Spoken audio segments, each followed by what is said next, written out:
Live from New Delhi, you're watching DD India News Hour, India's voice to the world. I'm Preeti Kaur. Coming up in the next 1 hour, German Chancellor Friedrich Merz lands in Ahmedabad for a 2-day visit from January 12 to 13, following an invitation from Prime Minister Narendra Modi. ISRO to launch PSLV C-62, the launch of Earth observation satellite to take place today from Satish Dhawan Space Centre.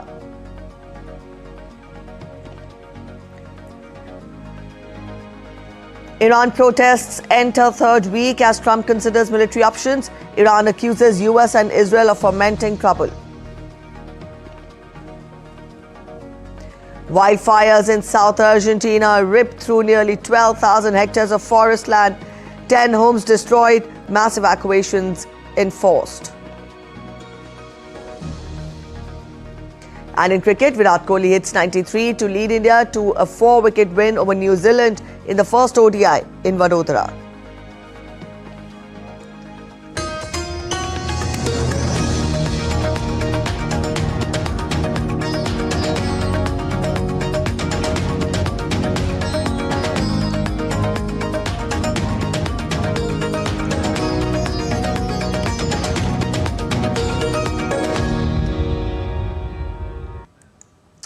German Chancellor Friedrich Merz arrived in West Indian city of Ahmedabad early on Monday morning on a 2-day visit. This is German Chancellor's first official visit to India. The visiting dignitary will hold bilateral engagements with Prime Minister Narendra Modi. The two leaders will take stock of the progress made in diverse aspects of the India-Germany strategic partnership, which completed 25 years last year. DD India's Meghna Dev reports more on this. Prime Minister Narendra Modi will meet the German Chancellor in Ahmedabad as part of high-level bilateral engagements between the two countries. The two leaders will visit the iconic Sabarmati Ashram in the morning. The ashram, closely associated with Mahatma Gandhi, stands as a symbol of peace, non-violence, and shared global values. The preparations of the visit are underway, with security drills taking place ahead of the arrival of the leaders. Sabarmati Ashram or Kite Festival dono. Police security arrangements have been made at both Sabarmati Ashram and the Kite Festival. Traffic arrangements, including road closures and diversions, have been notified, and this information has been disseminated to everyone. More than 4,000 police officers and personnel will be deployed as part of these arrangements. The police are currently conducting rehearsals and making other necessary preparations. जो अधिकारी कर्मचारी इस बंदोबस्त में तैनात रहेंगे. After the ashram visit, the Prime Minister and the German Chancellor will proceed to the Sabarmati riverfront to participate in the International Kite Festival. The festival is one of Gujarat's most prominent cultural events, when Ahmedabad becomes the epicenter of a spectacular celebration as it draws kite flyers from different countries, making it a global cultural event. Kite Festival has been happening since 1989, but during his time as the Chief Minister, it got a major facelift and it went on to become an international festival, with kitists being invited from all over the world with their unique and innovative kite designs. Last time we had footfall of more than 3.5 lakh people who had visited during the 4-day festival. Expert kite flyers from nations including Greece, Korea, France, Germany, Canada, Bulgaria, and several others have arrived to showcase their unique styles, innovative designs, and traditional kite flying techniques. We have single line kites, you can see in the background, for example, and also this one is Manta, a single line kite. We have freestyle kites here. And we also have inflatable kites, turbines, many different animals. From giant kites to artistic and 3D creations, the festival reflects the diversity of cultures represented in the skies. But I come mainly to see old friends and fly with friends. So I come and work with them, come and bring my own kites, share my experience, and just put some color in the sky. From last 8 years, we are representing Odisha, Gujarat. So there was an amazing experience. Every time there are a lot of flyers there, and we reunion and we fly kites, different type of kites. The Sabarmati riverfront serves as a vibrant backdrop as colorful kites soar high, symbolizing harmony, friendship, and shared joy. With kiteists from several states in India to several countries across the globe coming together and making this an even more special Uttarayan. What we also see is from the terraces to the gardens, to the fields and to the Sabarmati riverfront, there's one thing that's clearly visible, that's clearly palpable, is the excitement, the cheer, the chants echoing in the sky. With camera person Lakshman Rajput, this is Meghna Dey for ODI India from Ahmedabad, Gujarat. TD India's Amritpal Singh has sent us this report from Gujarat on German Chancellor Friedrich Merz's visit to Gujarat. During his visit, the visiting dignitary will visit Sabarmati Ashram and later participate in the International Kite Festival. In their bilateral engagements, the two leaders will review the progress made in the India-Germany strategic partnership. German Chancellor Friedrich Merz arrived in Ahmedabad in the wee hours of Monday. He will begin his day by visiting the Sabarmati Ashram along with Prime Minister Narendra Modi.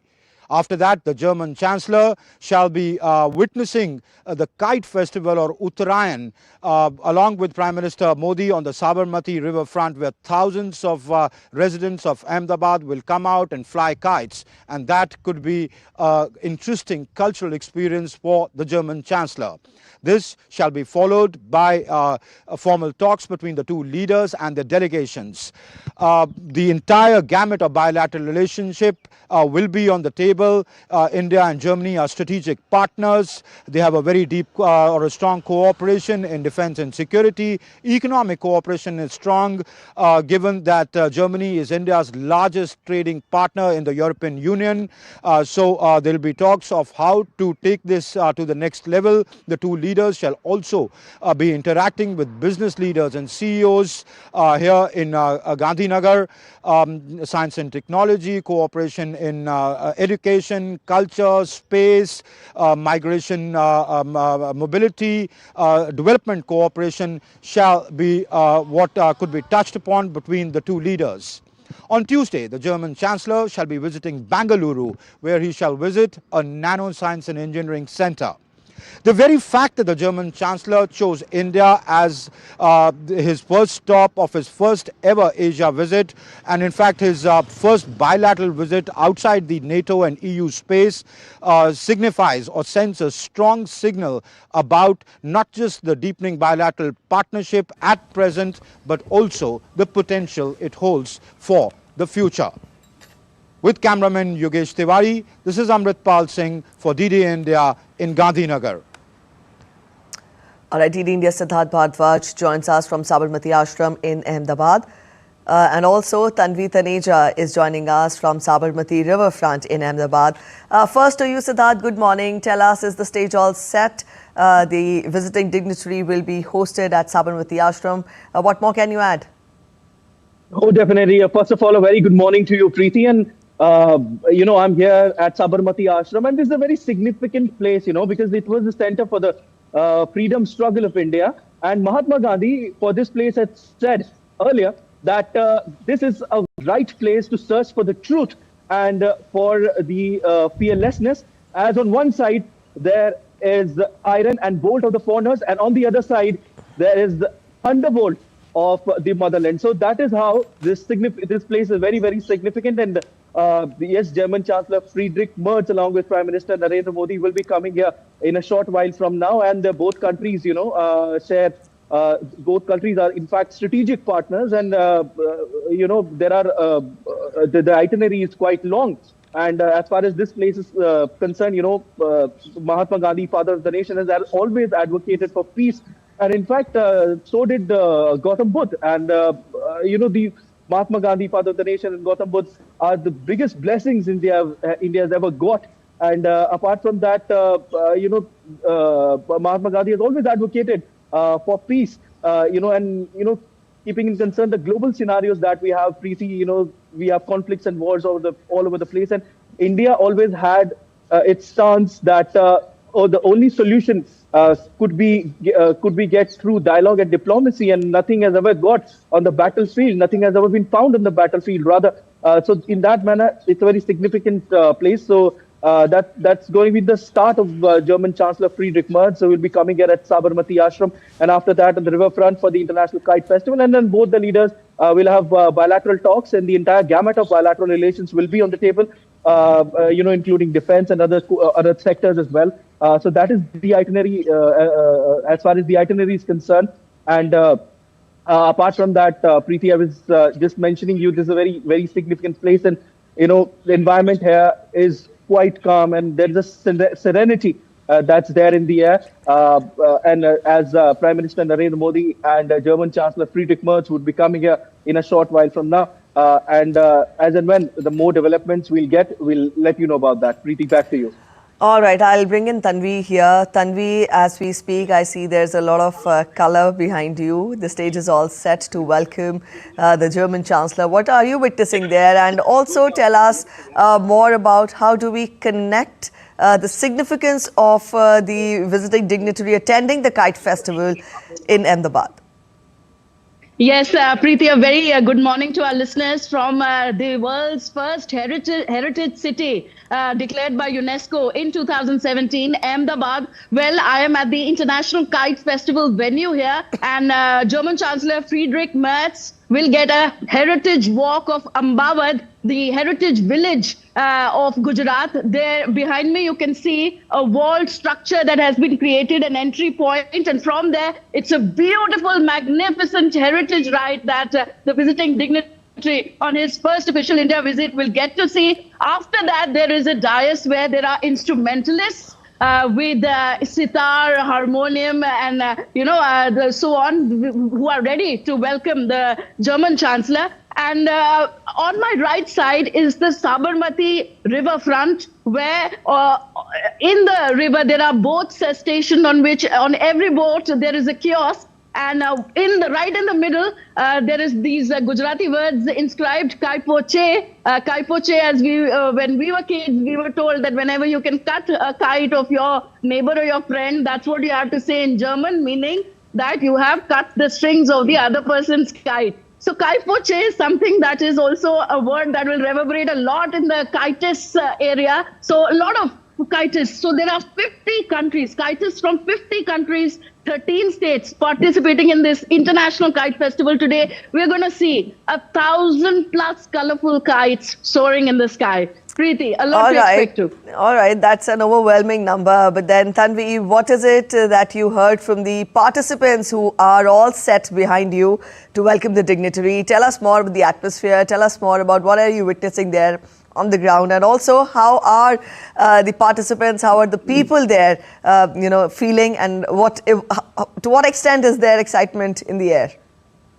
Yeah, to just explain to you the excitement, when we were entering, it was just dawn, and even then there were long queues of both the common citizens and the kitists. Well, the kiters have brought their long, equipments to fly their kites. Some are big, some are small. And of course, everybody is very eager and excited. Let me tell our viewers here that this is not a competition. It's an event of bonhomie and heritage and celebrating the culture of Gujarat. International Kite Festival significance comes for the Uttarayan Makar Sankrant Festival, which actually explains the northward journey of the sun, and that's why it's when it is said that the winter season's peak has reached and we shift on to the next season. So in that context of Uttarayan, the Kite Festival, the wind, it is, by the way, I must tell you, it's very windy, a perfect atmosphere for the kitists to take, their kites higher up in the sky.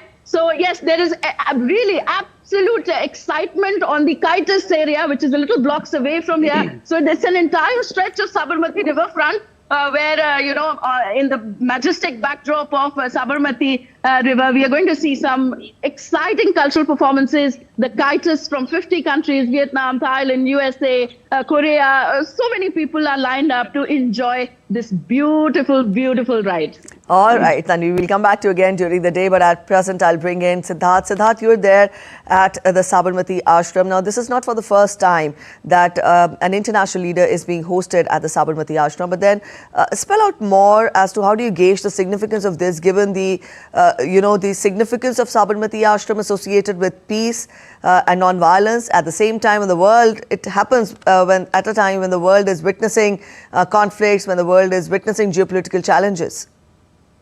Oh, definitely, Preeti. You're absolutely right. And this is a very significant place. And you're also right in saying that this is not the first time any foreign leader has come here. There have been many leaders, including Australian Prime Minister and other leaders who have been there because, this place is a symbol of peace. And, so were the principles of Mahatma Gandhi. He taught, he walked on the principles of ahimsa parmo dharma. And, he taught the world that the peace is the only solution for everything. And by keeping peace, you can win the worlds and win the hearts of the people. And in a short while from now, German Chancellor Friedrich Merz, along with Prime Minister Narendra Modi, would be coming here.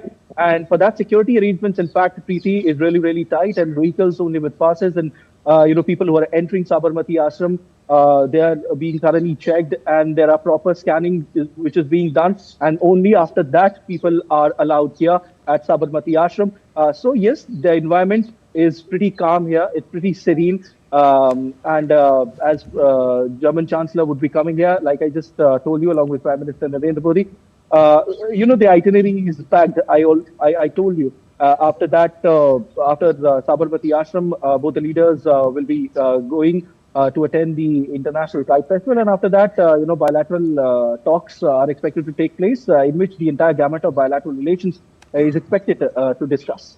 All right, we leave it here. Thank you so much, both of you, for joining us from Ahmedabad. We'll come back to you again during the day to get more on this. As of now, thank you for your inputs and insights. So we had inputs coming in from Ahmedabad. The stage is all set to welcome the visiting dignitary, German Chancellor Friedrich Merz. We'll keep you updated. Up next, we're heading for a short commercial break. But after the break, National Youth Day observed today, marking the birth anniversary of India's foremost social and spiritual reformer, Swami Vivekananda. India's Electronics and Information Technology Minister Ashwini Vaishnav to participate in the Critical Minerals Ministerial meeting in the US. Ice skating enthusiasts cheer in Shimla with reopening of the iconic open-air ice skating rink.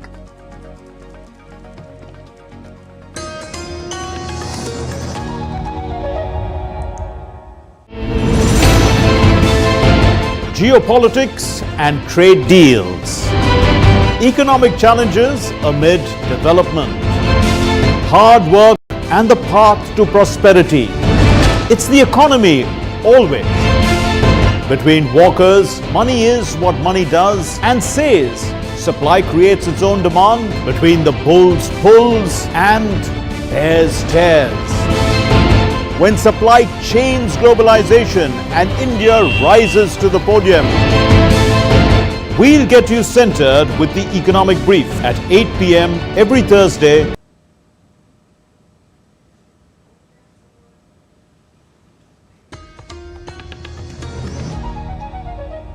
Welcome back after the break. You're watching Lead India News Hour. Today is National Youth Day. The day commemorates the birth anniversary of one of India's foremost social and spiritual reformers, Swami Vivekananda. On the occasion, Prime Minister Modi will engage with thousands of youth across the country to envision a roadmap for the nation's development. Take a look. Arise, awake, and stop not until the goal is reached. Swami Vivekananda's powerful invocation and philosophical legacy has inspired generations of youth for over a century. He always hailed the potential of youth to transform society. On his birth anniversary, 12th January every year is celebrated as the National Youth Day. आज इस तेजी से बदलते विश्व में स्वामी विवेकानंद जी दो संदेश हर युवा के जीवन का हिस्सा होने चाहिए। ये दो संदेश हैं इंस्टीट्यूशंस और इनोवेशन। इंस्टीट्यूशन तब बनता है जब हम अपने विचार को विस्तार देते हैं। टीम्स आज हर युवा को चाहिए कि वो अपनी इंडिविजुअल सक्सेस को टीम सक्सेस के रूप में विस्तार दे। यही टीम स्पिरिट टीम इंडिया के रूप में विकसित भारत को आगे ले जाएगा। On the occasion of National Youth Day, Prime Minister Narendra Modi will participate in the concluding session of the Viksit Bharat Young Leaders Dialogue 2026 in New Delhi. Prime Minister will interact with around 3,000 youth from across the country, along with young delegates representing the international diaspora. Selected participants will make their final presentations to the Prime Minister across 10 thematic tracks, sharing youth-led perspectives and actionable ideas on key areas of national importance. Viksit Bharat Young Leaders Dialogue 2026 witnessed participation from over 50 lakh youth across the country. With Swami Vivekananda's inspiring legacy and unique demographic advantage of India, the youth hold the key to success and development of the nation and also play a greater role in global leadership. Shubhendu Ghosh for DD India.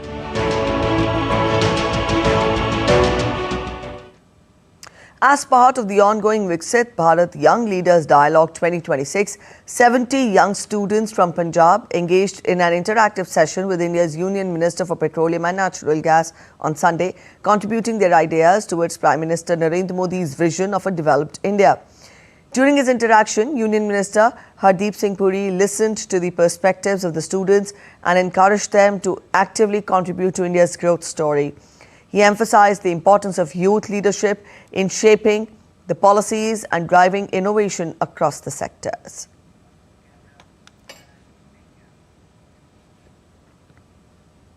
India's Electronics and Information Technology Minister Ashwini Vaishnav will participate in the Critical Minerals Ministerial meeting to be held on Monday in the United States. Minister Vaishnav arrived in Washington, D.C. and emphasized that securing critical mineral supply chains is vital for India's goal of Viksit Bharat. Critical minerals such as lithium, cobalt, graphite, copper and rare earth elements are essential for clean energy technologies like solar panels, wind turbines, EVs and energy storage systems. To secure these resources, India launched the National Critical Mineral Mission in 2025 to ensure their long-term availability and processing.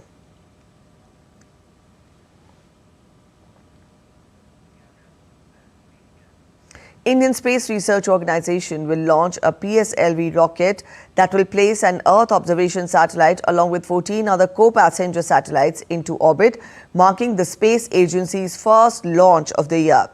The liftoff of the PSLV C-62 rocket with a liftoff mass of 260 tons is scheduled for 10:18 a.m. on Monday.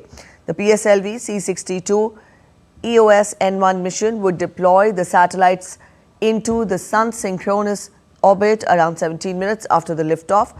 PSLV has completed 63 flights so far, including the ambitious Chandrayaan-1 Mars orbiter mission and Aditya L1 mission.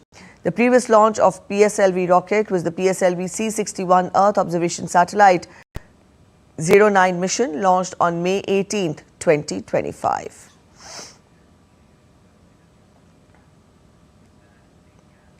DD India's Jai Singh is joining us from Sriharikota to get us more. Jai Singh, good morning. Tell us, is all the preparation in place as we see the countdown begins for the launch? Tell us, what are you witnessing there?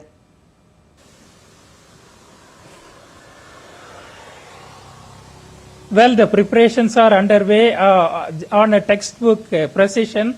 The 22 hours and 30 minutes countdown began yesterday, so it is going on very smoothly. And all the preparations are going on as per the plan, including scientists from ISRO and the space startups. In this today's launch, there are several space startups who are actively involved because in addition to the Earth observation satellite EOS N1, which is also codenamed as Anvesha, developed by the DRDO, there are 15 other payloads involving several startups, and one among them is Dhruva Aerospace who are going to launch onboard PSLV C-62 more than 4 satellites, including a few more launch deployment devices associated with other microsatellites. So this is the first step for the space odyssey of ISRO this year. All right, Jaising, help our viewers understand the importance of the powerful Anvesha and also the other 15 satellites that will be launched today. This is supposed to be the first launch of PSLV, during the start of 2026. If successful, this will set the tone for the year ahead, bringing more feathers into the cap of ISRO, isn't it?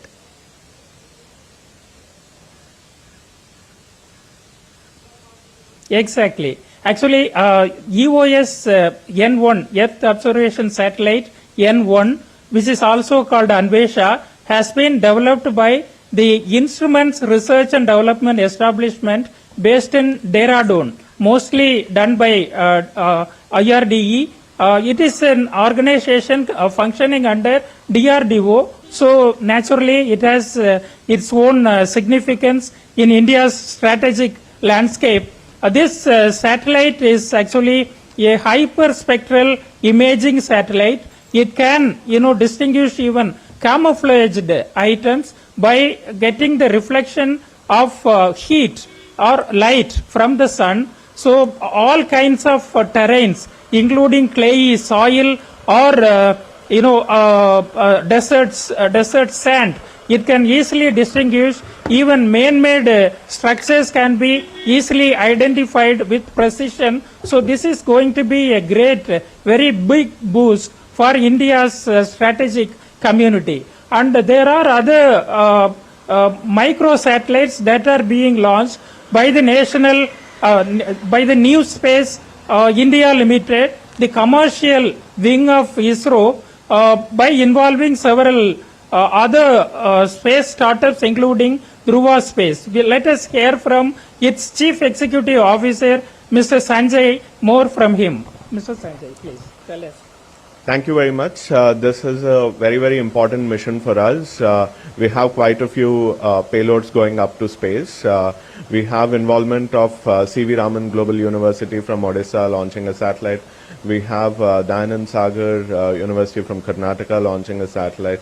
We have a satellite from the northeast, led by the Assam Don Bosco University.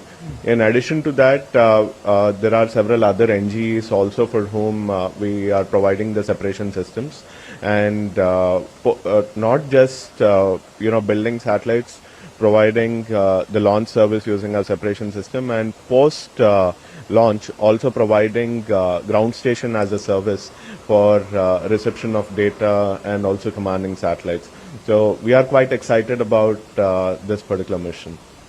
Well, we have heard from him. So there are several startups, more than 500 startups involving space technology are functioning in India. So this is a good sign that it is catching up after the liberalization of space sector by the union government. All right, Jaising, we'll leave it here. Thank you so much for joining in. We'll come back to you again during the day once the launch takes place. Thank you for joining in with those updates and insights. And northern India continues to remain under the grip of a shivering cold wave, with temperatures in some regions likely to plummet to as low as 2 degrees Celsius. The Met Department has issued alerts for several states, warning that the combination of severe cold wave conditions and dense to very dense fog will continue to disrupt daily life across the northwest. Some places in Himachal Pradesh, Jammu and Kashmir and Uttarakhand also recorded temperatures below 0 degrees Celsius, and the mercury hovered close to the freezing point in Punjab and Haryana. Kashmir continued to be in the grip of the Chilai Kalan, 40 days of extreme cold, with Srinagar at minus 5.2 degrees Celsius. The Met Department has also forecast red alert of severe cold wave along with dense fog for West and East Rajasthan.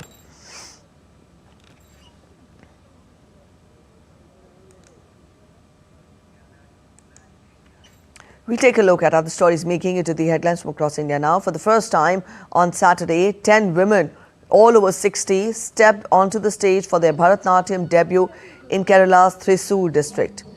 Every posture, every step reflected patience, persistence and the triumph of countless hours of practice. As the performance unfolded, their children, grandchildren and fellow residents looked on, their faces glowing with admiration.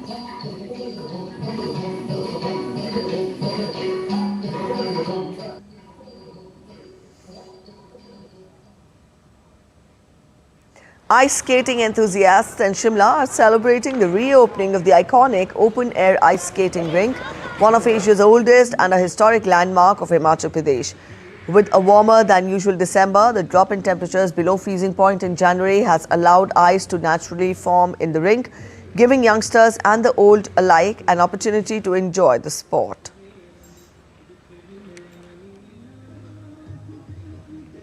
You're watching DD India News. We're heading for a short break, but after the break, Trump warns Cuba to make a deal soon, pledging to cut off all Venezuelan oil and financial support. UN Security Council to hold an emergency meeting on Ukraine conflict on Monday. Trump claims Iran reaching out to negotiate after his warning of military action amid mass anti-government protests in the Islamic Republic.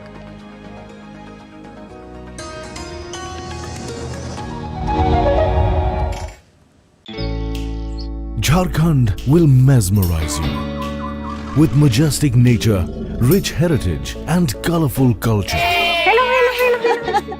Johar. Arey, it fits perfectly. Thank you. Full workout ho gaya. Ready?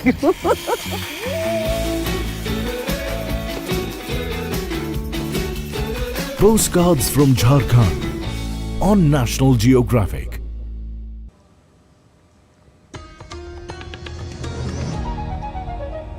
Welcome back after the break. You're watching DD India News. Let's get to updates from West Asia now. Nationwide protests against the government continue in Iran as the unrest entered into the third week. The protests began on December 28th as demonstrations against soaring inflation and economic hardship, but soon escalated into tense nationwide unrest marked by violent clashes between protesters and security forces.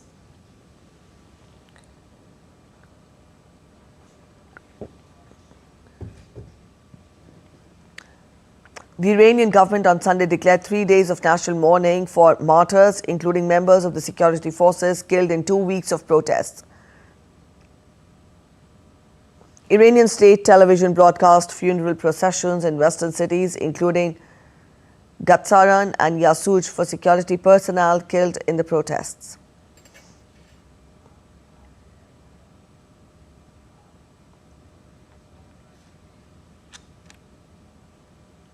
Meanwhile, US President Donald Trump on Sunday said that Iran's leadership has called seeking to negotiate on nuclear after his warning of military action amid mass anti-government protests in the Islamic Republic. Talking to reporters aboard Air Force One, Trump also said that he was considering potential military action against Iran. The US President Donald Trump is expected to meet senior advisors on Tuesday to discuss options for Iran.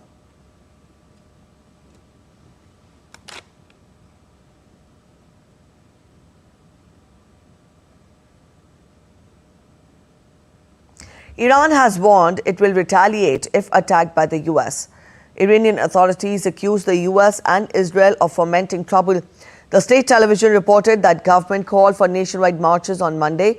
President Masoud Pezeshkian urged people to take part in a national resistance march to denounce the violence. Global leaders have increasingly spoken out on the situation. United Nations Secretary General Antonio Guterres on Sunday said that he was shocked by reports of violence against protesters in Iran and called on the government to show restraint.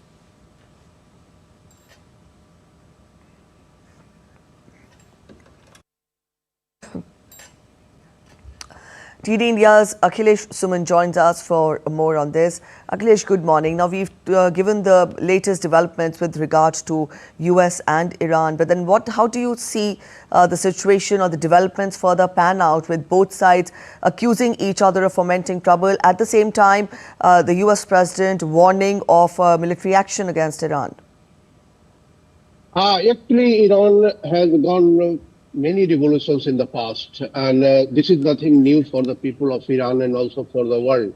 And every time, all the changes in Iran has taken place by somehow or other Western support, American support. So in that way, this is the situation which is showing again the old things that proved a changing situation in the Islamic Republic of Iran. But that given the fact that Iranians are seeing that how situations are changing in the Middle East, given that all the allies in the Middle East of Iran are under threat of virtual destruction. And in that situation, Iran may have to take certain stand so that either it goes into the all-out war with US or it goes into negotiations. The obvious statement that is coming out of Iranian side, especially from the religious head, he is taking a hard stand. The judiciary is taking very hard stand, and also the military. But Pezeshkian, the civilian chief, the president of Iran, he is showing some sort of restraint, and he is showing that he wants to give people some sort of solace, and also showing some flag, that white flag, you can say that yes, we can talk. And I think that some hint has gone from the civilian government of Iran to the US government, and that is why President Donald Trump is telling that they want to talk. And President Donald Trump is also saying that his administration is ready to talk to Iran. So I think this is a silver lining for the people of Iran, that yes, there may be some talk between the Iranian government and the US government. So if the talks take place, it will be really a good thing. But President Donald Trump is also saying that we may have to take some action before we go into talks. So I think something is cooking very strongly in the US side. And what I'm getting from my sources that US has a very strong preparation for going into harsh action against Iranian government.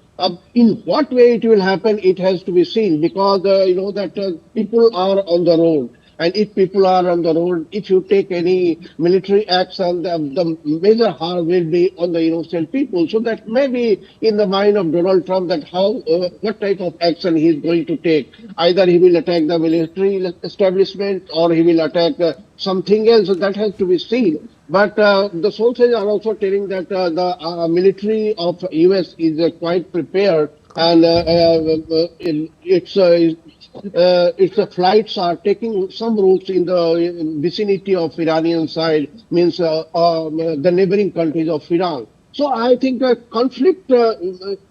conflicting situation is there. The ball is in the court of Iranian, that how they play it. Iranian government, I mean to say, that how they play it, because Raja Pahlavi, who is in the US right now, he is urging the military of Iran to keep restraint, and he is also urging the government employees of Iran to be in the side of people. So I think he is calling for a revolution. And let us see that how people react, how Iranian government react, and how situation pan up, because we may have not more time. Maybe in a day or two things will become quite clear that whether some action is being taken from your side or some talks for negotiation is going on. So let us wait and watch for at least a day, that how it pans up, All right, so we'll have to see how the day ahead pans out. Thank you so much, Akhilesh, for joining us with those details.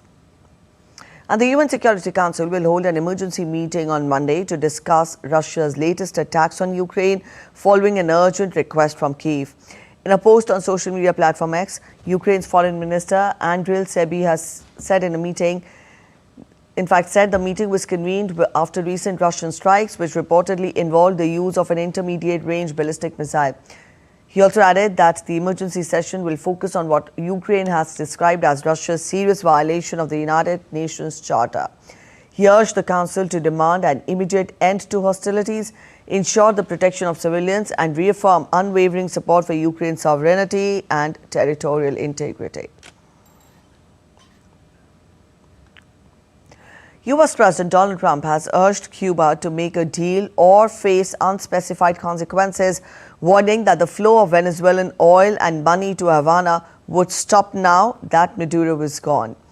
Trump said on Sunday morning on his Truth Social platform, and I quote him, "There will be no more oil or money going to Cuba. I strongly suggest they make a deal before it is too late." He said Cuba lived for many years on the large amounts of oil and money from Venezuela.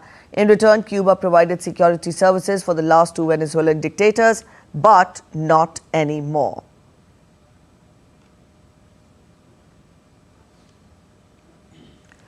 The social media post drew an angry retort from Cuban President Miguel Diaz-Canel, who said that no one would tell his country what to do, while Cuba's foreign minister responded by saying that his nation retained the right to import fuel without interference.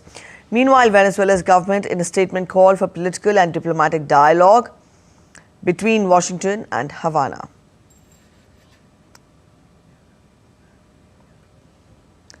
Venezuelans waited on Sunday for more political prisoners to be freed as ousted President Nicolas Maduro claimed from his jail cell that he was doing well after being seized by the US forces a week ago.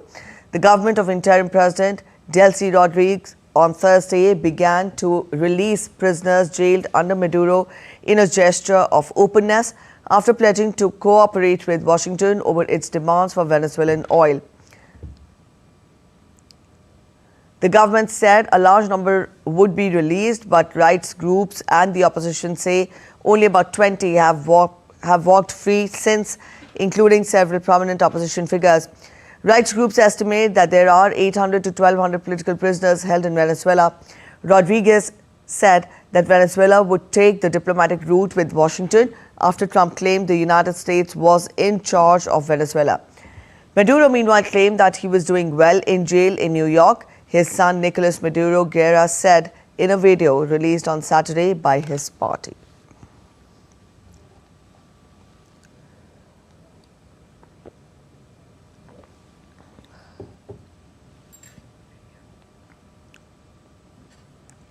Meanwhile, US military personnel and equipment were visible at port facilities in Ponce on Sunday, more than a week after Washington's military operations against Venezuela. A US Navy ship was docked at a pier at the Port of Americas with military helicopters stationed on board and uniformed personnel moving about the vessel. The continued presence underscores an ongoing US military footprint in Puerto Rico following the January 3rd attack on Caracas, after which Washington tightened its blockade of sanctioned vessels off Venezuela's coast. Denmark's Prime Minister on Sunday said that her country faces a decisive moment in its diplomatic battle with the United States over Greenland after President Trump again suggested using force to seize the Arctic territory. Ahead of meetings in Washington from Monday on the global scramble for key raw materials, Prime Minister Mette Frederiksen said that this is a decisive moment with stakes that go beyond the immediate issue of Greenland's future. Frederiksen posted on Facebook that we are ready to defend our values wherever it is necessary, also in the Arctic. We believe in international law and in people's right to self-determination. Germany and Sweden backed Denmark against Trump's latest claims to the self-governing Danish territory. Swedish Prime Minister Kristersson condemned U.S. threatening rhetoric after Trump repeated that Washington was going to do something on Greenland, whether they like it or not. Before meeting U.S. counterpart Marco Rubio on Monday, German Foreign Minister Johann Wadephal held talks in Iceland to address the strategic challenges of the far north.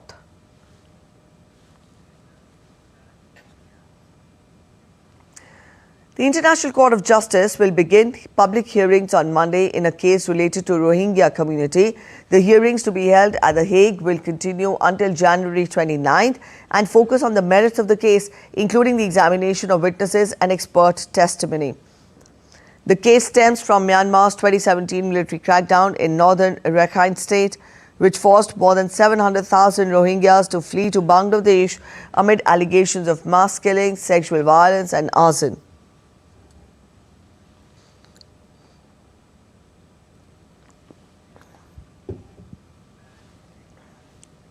A Tunisian filmmaker, Zubair Jelazi, has won the world's largest AI film award for his film Lily, receiving a $1 million prize during the 1 Billion Followers Summit in Dubai. The film follows a lonely archivist haunted by a doll connected to a hit and run he committed. Tormented by guilt, he ultimately confesses to the police and seeks redemption by reuniting the doll with the injured child.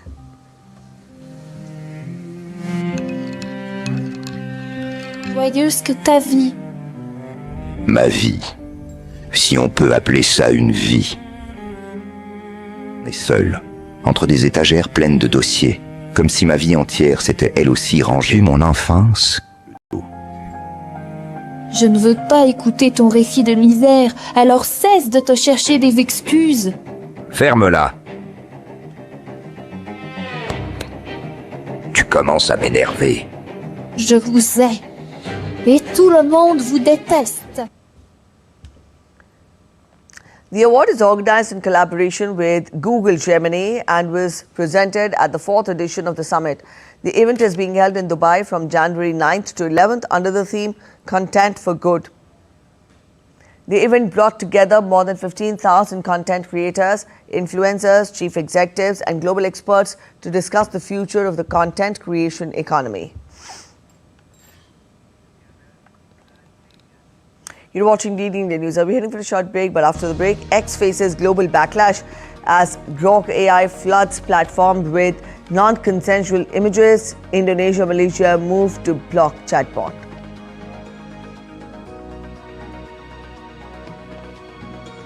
Barcelona edged past Real Madrid in a 5-goal thriller to win back-to-back Spanish Super Cup finals in Jeddah, Saudi Arabia. And stay with us for a quick sneak peek into the traditional Afro-Brazilian festival running through the streets of Brazil.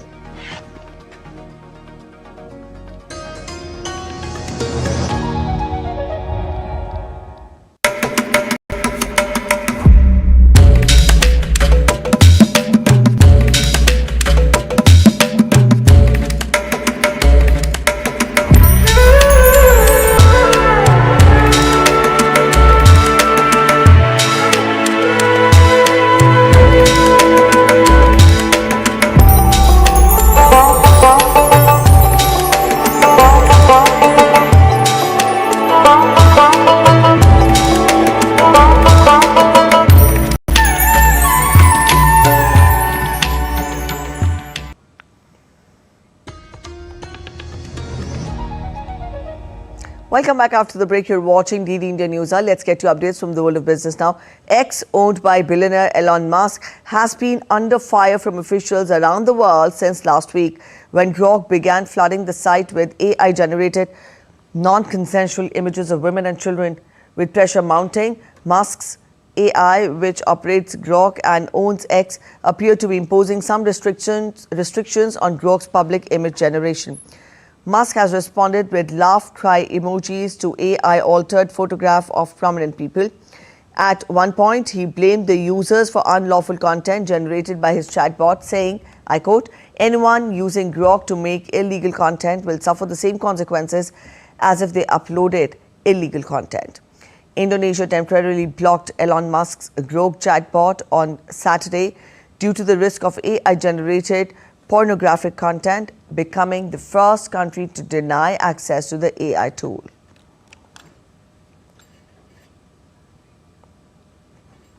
U.S. Federal Reserve Chair Jerome Powell said on Sunday that the Trump administration had threatened him with a criminal indictment and grand jury subpoenas over congressional testimony he gave last summer regarding a Fed building renovation project.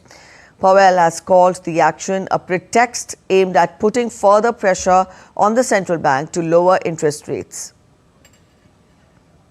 The threat of criminal charges is a consequence of the Federal Reserve setting interest rates based on our best assessment of what will serve the public, rather than following the preferences of the president.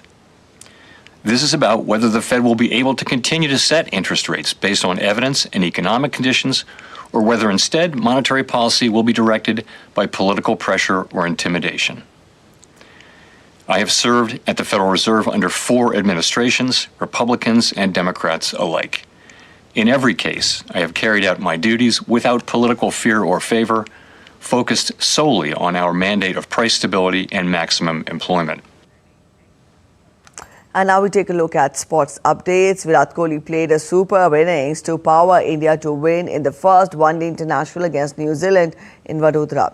Kohli fell short of his 100 by 7 runs as he was dismissed on 93 by Kyle Jamieson. Kohli had shared 2 crucial partnerships with skipper Shubman Gill and Shreyas Iyer to guide India to safety after opener Rohit Sharma fell cheaply. There was a small hiccup as men in blue lost 3 wickets in quick succession following Kohli's departure, but KL Rahul and Washington Sundar took the hosts over the line. Jamieson was pick of the bowlers with 4 wickets. Earlier, Darren Mitchell hit an attacking 84 runs to steer the visitors to 300 runs for the loss of 8 wickets.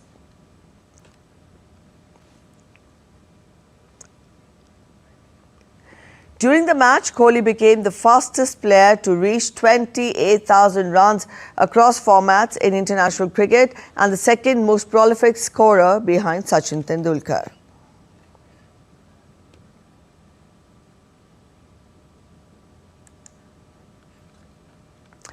Sophie Devine starred with both bat and ball as Gujarat Giants edged past Delhi Capitals by 4 runs in a thrilling match 4 of the Women's Premier League 2026 at Navi Mumbai on Sunday. Devine smashed a magnificent 95 of 42 balls to anchor Gujarat Giants innings, which ended at 209 all out despite a stunning 5-wicket haul, including a last over hat-trick by Delhi's young bowler Nandini Sharma. In reply, Delhi Capitals were powered by blazing half-centuries from Lizelle Lee and Laura Woolward. Woolward also added a crucial 59-run stand with captain Jemima Rodriguez, leaving Delhi needing just 7 runs from the final over.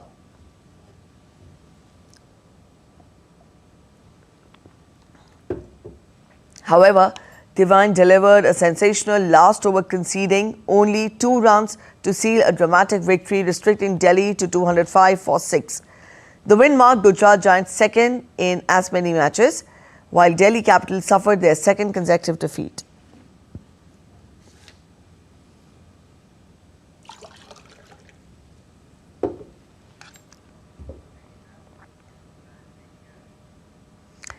Getting you more sports updates, Rafinha scored twice as Barcelona won the Spanish Super Cup after an intense 3-2 victory over Real Madrid in Sunday's final in Jeddah.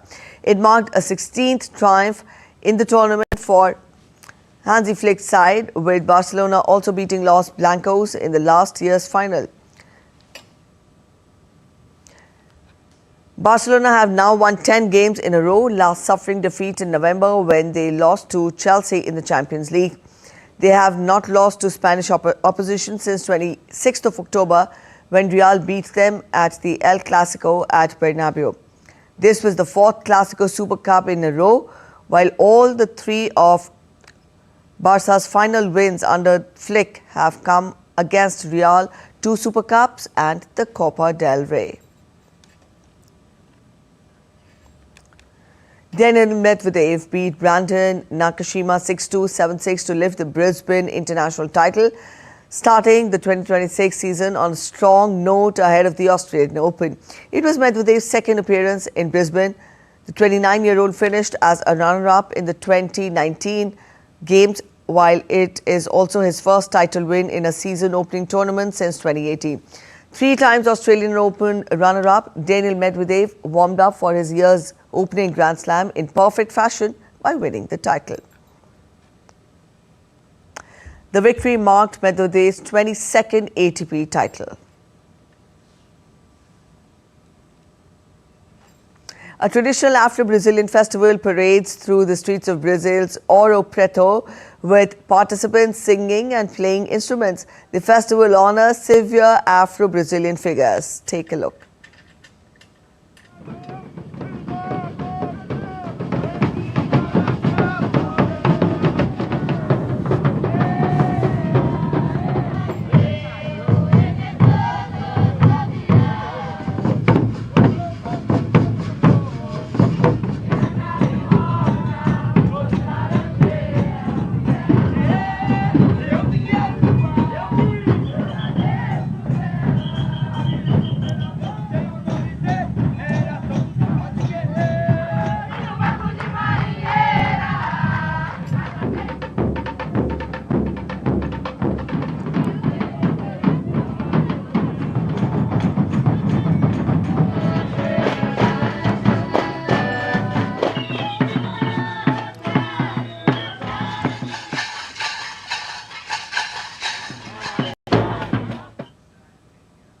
That's it in this edition of DD India News Hour. But let us know your thoughts on the news of the day. For those of you on the go, you can get all the latest news and updates from India and across the world on the DD India mobile app.